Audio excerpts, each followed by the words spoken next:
feel like there's a tension between the teachers and the students, because the students now have to be aware that whatever they're doing is going to be interpreted by a teacher, and maybe wrongly or rightly.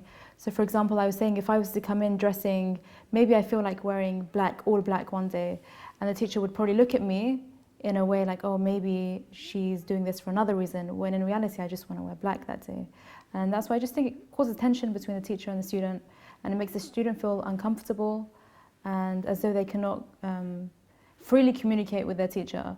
Obviously, if you are in that situation where you are being radicalized and you want someone to talk to that you can trust, you can't trust your teacher now because immediately they'll report you. So I think that kind of breaks that relationship between the teacher and the student. I think definitely the teachers are aware that my brother's Rahmaan Mohammadi, and this is the things that he's gone through, and obviously it might reflect through myself, because obviously my younger brother was targeted also, and he's 1 year younger than Rahmaan, so he's like 16.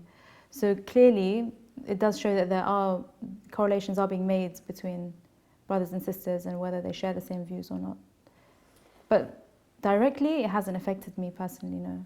I don't know anyone who's been questioned, but I think that especially for a female, anyone who is being radicalized, they wouldn't be so open about it, you know? They wouldn't be so open about their political views, they wouldn't be so open about their views in general. They'll be quite closed off from society, I think.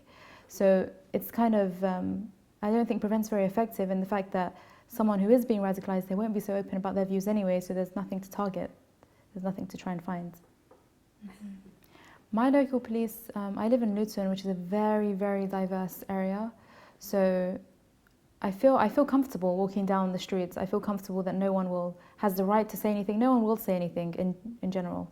But certain areas, if I were to walk past, I would feel slightly cautious of what I'm wearing. My scarf will feel a bit heavier on my head that day maybe, or maybe I'll feel very aware of what someone will say to me. I know personally I don't wear the full face veil. It's a personal choice. I don't want to wear it. But a friend of mine who does wear it, wherever she walks, she feels that there's a tension between other people and herself, and she does on a regular account get called things, you know, mostly verbally, because obviously people won't dare to physically assault her, but just verbal comments. It's something that you can't really report to the police. You can't say, oh, well, this person said this to me, you know, it's kind of petty, but it happens to her on a daily basis. And it makes her feel uncomfortable, but there's nothing she can do about it. In those last 2 years, my father was called by the school on 2 or 3 accounts. But the school never told my father that Rahmaan is acting differently. Rahmaan seems to have radical tendencies. Rahmaan seems extreme in his behavior. They never not once told my father, and I was in all 3 of those meetings.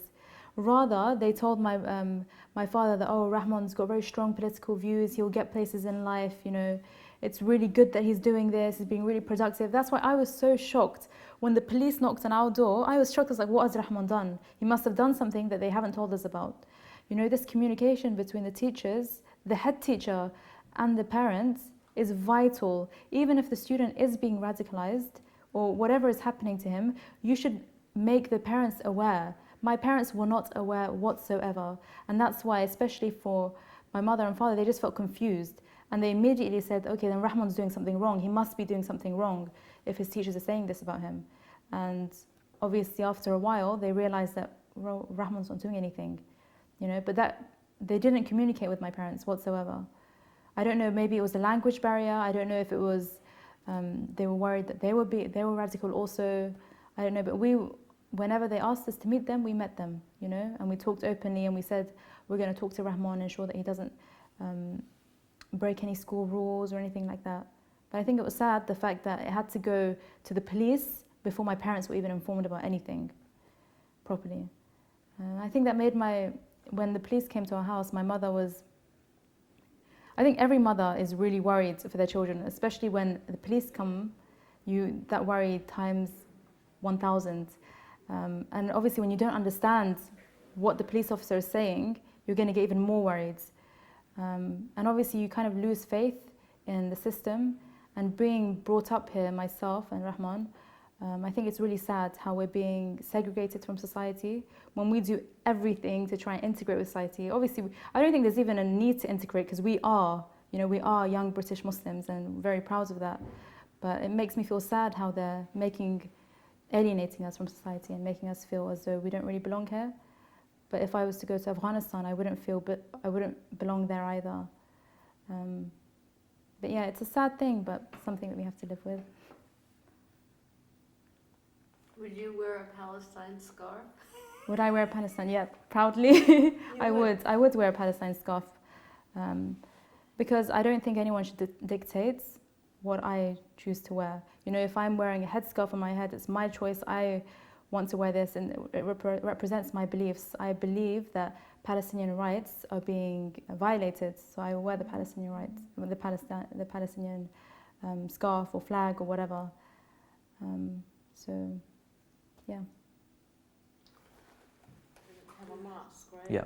What's the general feeling in the mosque about being outspoken about some of these programs? I mean, yeah, we do in our mosque we do this thing called News of the Week. I go to Saturday school, and we do this thing called News of the Week where they bring up an issue that was in the news, and every single time it's either something to do with something really extremely obscure, nothing about what's going on in the world.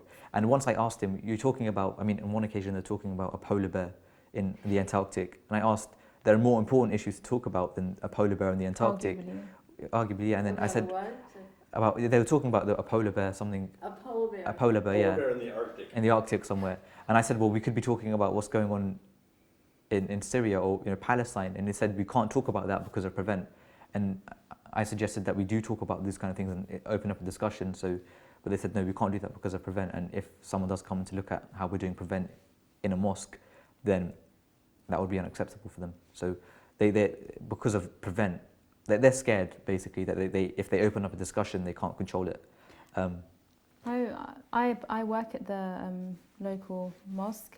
It's in Stanmore, and I slightly disagree because I feel like they give us a platform to speak about these issues. I don't know if you've been to the assembly. Did you go to the assembly? No, for us, so we've got a boys section. I don't know if for the. Ours is a mixed section, young boys and young girls and boys. And every week they do talk about current issues and especially what's happening in Syria and Palestine.